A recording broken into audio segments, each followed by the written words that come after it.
Chief justice ने कासिम सूरी के case की समाअत के दौरान जहां कई अहम सवालात उठाए हैं, तो वहीं तहरीक अदम एतमाद के हवाले से सुप्रीम कोर्ट के 5 रुकनी बेंच के फैसले का हवाला दिया है और कासिम सूरी को तलब कर लिया है, क्योंकि अप्रैल 2022 में अपोजिशन की तहरीक अदम एतमाद को बैरूनी साजिश करार देकर मुस्तरद करने और एक आईनी अमल को रोकने में सदर मुमलिकत डॉक्टर आरिफ अलवी और उस वक्त के डिप्टी स्पीकर कासिम सूरी का मरकजी किरदार था, जो अपनी आईनी हुदूद की खिलाफ वर्जी करते हुए इमरान खान को बचाने के लिए हर हद तक गए थे। ये पूरी कहानी आपके सामने रखते हैं। 3 अप्रैल 2022 को वज़ीर आज़म इमरान खान के खिलाफ तहरीक अदम एतमाद पर वोटिंग के लिए कौमी असम्बली का इजलास हुआ। दिन 12:10 पर कौमी असम्बली का इजलास शुरू हुआ था, जिसके बाद डिप्टी स्पीकर कासिम सूरी ने वज़ीर कानून फवाद चौधरी को फ्लोर दिया। फवाद चौधरी ने 10 मिनट तकरीर करने के बाद 12:20 पर तहरीक अदम एतमाद को बैरूनी साजिश करार देते हुए इसे मुस्तरद करने की इस्तदा कर दी। ये एक इफेक्टिव ऑपरेशन है जनाब स्पीकर, रजीम चेंज का बाय अ फॉरेन गवर्नमेंट, और इसके साथ ही हमारे कुछ इत्तेहादियों का और हमारे अपने 22 लोगों का ज़मीर जाग जाता है माशाल्लाह, और मामलात यहां तक आ पहुंचते हैं। ये फैसला अदम एतमाद का नहीं है, आर्टिकल 5 का है। स्पीकर साहब, क्या ये 22 करोड़ लोगों की ये रियासत इतनी नहीफो नजार है कि बाहर की ताकतें यहाँ पर बैठकर हुकूमतें बदल दे? इसके अगले ही मिनट में 12:21 पर डिप्टी स्पीकर कासिम सूरी ने स्पीकर असद कैसर की लिखी हुई रूलिंग पढ़ी और करारदाद मुस्तरद कर दी। फिर कौमी असम्बली का इजलास गैर मुय्यना मुद्दत तक के लिए मुलतवी कर दिया। वज़ीर आज़म पाकिस्तान के खिलाफ अपोजिशन ने अदम एतमाद की तहरीक 8 मार्च 2022 को पेश की थी। अदम एतमाद की तहरीक आइन, कानून और रूल्स के मुताबिक होना जरूरी है। किसी गैर मुल्की ताकत को यह हक नहीं कि वो साजिश के तहत पाकिस्तान के अवाम की मुंतखब हुकूमत को गिराए। वज़ीर कानून ने जो नुकात उठाए हैं वो दुरुस्त है, वैलिड है, लिहाजा मैं रूलिंग देता हूँ कि अदम एतमाद की करारदाद आइन और कौमी मुख्तारी व आज़ादी से मुनाफी है और रूल्स और ज़ाब्ते के खिलाफ है। ये करारदाद में मुस्तरद डिसअलाउ करने की रूलिंग देता हूँ। ईवान की कार्रवाई फरोग की जाती है। फरमान में इस्लामी जमहूरिया पाकिस्तान के दस्तूर के आर्टिकल 54 की शिक 3 के तहत तजवीज़ करदा इख्तियारात को बरबेकार लाते हुए कौमी असम्बली का जुमा 25 मार्च 2022 को तलब करदा इजलास इसके काम के इख्तिताम पर बाज़रिया हाज़िर बर्खास्त करता हूँ। असद कैसर, स्पीकर कौमी असम्बली। कासिम सूरी ने एक लम्हे के अंदर इतना बड़ा फैसला सुना दिया, मगर दिलचस्प बात यह थी कि जिस खत की बुनियाद पर कासिम सूरी ने रूलिंग देकर तहरीक अदम एतमाद मुस्तरद कर दी थी और उसके नतीजे में कौमी असम्बली तहलील कर दी गई थी, कासिम सूरी ने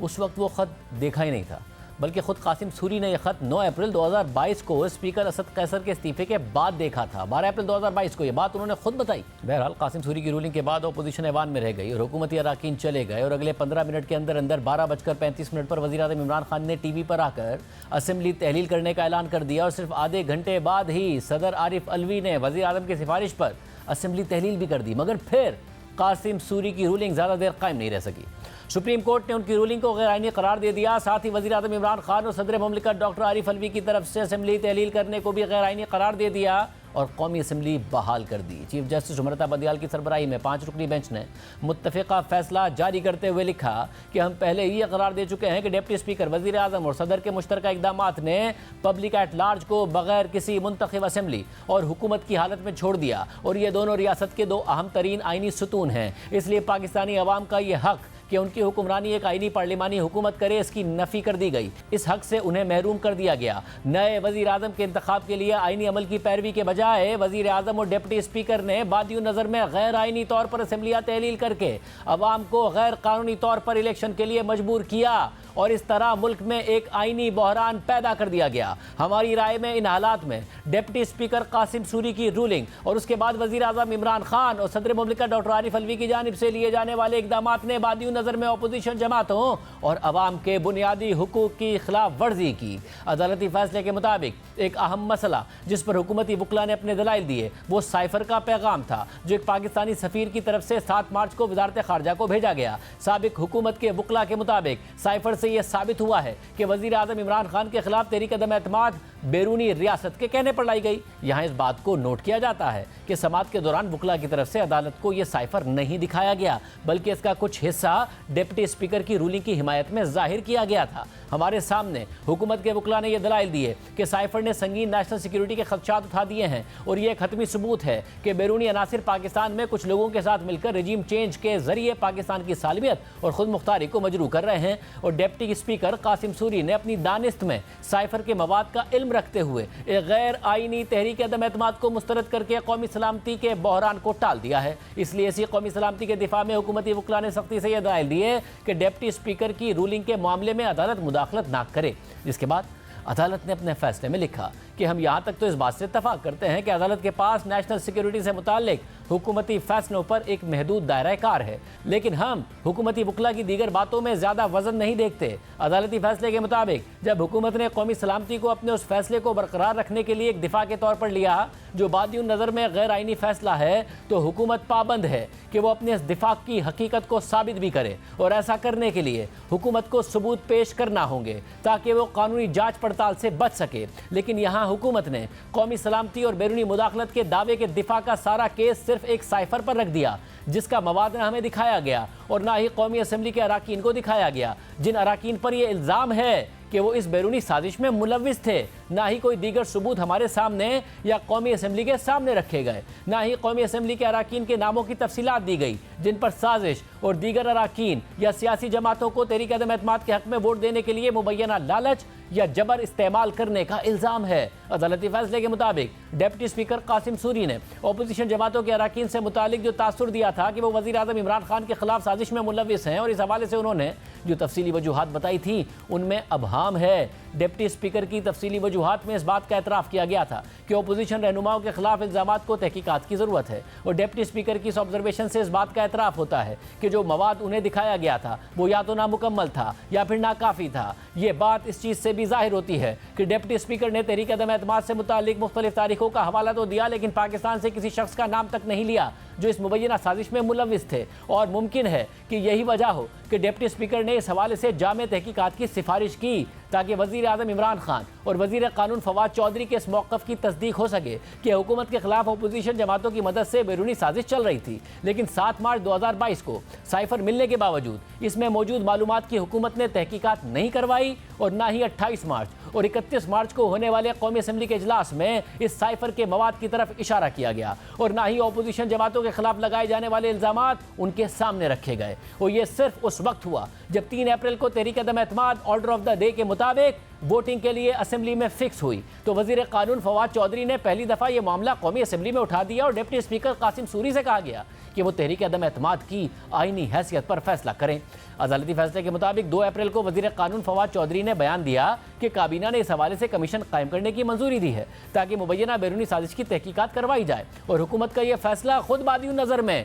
मौजूदा सबूत के नाकाफ़ी होने की तरफ इशारा करता है। इसलिए नाकाफ़ी मवाद की वजह से हम इस इस्तदा को मंजूर करने और इसके मेरिट पर फाइंडिंग जारी करने से कासिर हैं। अदालती फैसले के मुताबिक मुदाखलत से मुतालिक जो वाहिद मालूमात हमारे सामने मौजूद है वो डिप्टी स्पीकर कासिम सूरी की राय है कि एक बैरूनी रियासत पाकिस्तान की सालमियत के खिलाफ साजिश कर रही है, लेकिन ना ही डिप्टी स्पीकर की रूलिंग और ना ही उनके तफसीली वजूहात ये दावा करती हैं कि साइफर से यह जाहिर होता है कि अपोजिशन जमातों के किसी भी रुकन ने वज़ीर आज़म इमरान खान और उनकी हुकूमत को घर भेजने के लिए किसी बैरूनी रियासत से राब्ता किया था। और इस हवाले से काबिल एतमाद सबूत की अदम मौजूदगी में अदालत हुकूमत का यह दिफा कबूल नहीं कर सकती कि डिप्टी स्पीकर की तरफ से आइन के आर्टिकल 95 की खिलाफ वर्जी को कौमी सलामती के नाम पर अदालती जांच पड़ताल से तहफ़्फ़ुज़ हासिल है। अदालती फैसले के मुताबिक आर्टिकल 95 के तहत डिप्टी स्पीकर कासिम सूरी के पास 28 मार्च के बाद 7 दिन थे कि वो तहरीक अदम एतमाद पर वोटिंग कराते, जिससे उन्हें 4 अप्रैल तक वक्त मिला। इसलिए जब वज़ीर क़ानून फवाद चौधरी ने 3 अप्रैल को साइफर से मुताल्लिक बात की तो डिप्टी स्पीकर के पास मौका था कि वो साइफर के मवाद और इसके असरात से मुताल्लिक कौमी असम्बली में बहस करवाते। लेकिन किसी भी रुकने असम्बली को सुने बगैर डिप्टी स्पीकर कासिम सूरी ने सिर्फ वज़ीर क़ानून फवाद चौधरी के इल्ज़ामात पर तहरीक अदम एतमाद को ही मुस्तरद कर दिया। और ऐसा करते वक्त डिप्टी स्पीकर ने न सिर्फ आर्टिकल 95 की शिकों को नज़रअंदाज किया बल्कि आर्टिकल 5 से मुताल्लिक भी रूलिंग दे दी जो उनके दायरा कार से ही बाहर था। और यह बात इस मामले से अलग है कि अपोजिशन जमातों के उन अराकीन को सुना ही नहीं गया जिन पर रियासत से गद्दारी के इल्ज़ामात लगा दिए गए थे। और जहाँ तक स्पीकर की तरफ से तहरीक अदम एतमाद को मुस्तरद करने का मामला है तो ना ही आइन और ना ही कौमी असम्बली के रूल्स स्पीकर या डिप्टी स्पीकर को ये इख्तियारात देते हैं कि वो तहरीक अदम एतमाद को नाकाबिल समात करार देकर एक रूलिंग के जरिए मुस्तरद कर दें। आर्टिकल 95 और रूल 37 तहरीक अदम एतमाद से मुताल्लिक मैंडेट देते हैं और ये बात साफ हो जाती है कि वज़ीर आज़म के खिलाफ तहरीक अदम एतमाद को मुस्तरद करने और असेंबली के इजलास को ख़त्म करने की डिप्टी स्पीकर की रूलिंग गैर कानूनी थी। वज़ीर कानून फवाद चौधरी की तकरीर के बाद डिप्टी स्पीकर कासिम सूरी के पास सिर्फ दो रास्ते थे, या तो वो आर्टिकल 95 और रूल 37 के मुताबिक तहरीक अदम एतमाद पर वोट कराते, या वज़ीर कानून की तरफ से उठाए गए पॉइंट ऑफ ऑर्डर पर बहस कराकर फिर वोटिंग की तरफ बढ़ते। लेकिन डिप्टी स्पीकर की तरफ से ये दोनों तरीके कार ही नहीं अपनाए गए और उन्होंने तहरीक अदम एतमाद ही मुस्तरद कर दी। डिप्टी स्पीकर ने अपने दायरा इख्तियार से तजावुज़ किया और अपनी जिम्मेदारियों की नफी की। डिप्टी स्पीकर ने आइन के आर्टिकल 95 की खिलाफ वर्जी की और उनकी तरफ से जो आइन के आर्टिकल 5 की तशरीह करने की कोशिश की गई वो भी उनके दायरा कार से बाहर था। अदालती फैसले के मुताबिक जब यह पता चल गया कि डिप्टी स्पीकर की रूलिंग में कोई कानूनी असर नहीं था तो इस बात का जायजा लेने की जरूरत है कि क्या वज़ीर आज़म इमरान खान सदर मुमलिकत डॉक्टर आरिफ अलवी को पार्लियामेंट तहलील करने की एडवाइस दे सकते थे या नहीं। अदालती फैसले के मुताबिक आर्टिकल 58 जो असेंबली तहलील करने से मुताल्लिक है उसकी तशरीह वज़ीर आज़म को उस वक्त सदर को असेंबली तहलील करने की एडवाइस से रोकती है जब पहले से ही वज़ीर आज़म के खिलाफ कौमी असेंबली में तहरीक अदम एतमाद आ गई हो। ये तशरीह वाज़ेह है और ये वज़ीर आज़म की असेंबली तहलील करने की ताकत को उस वक्त रोकती है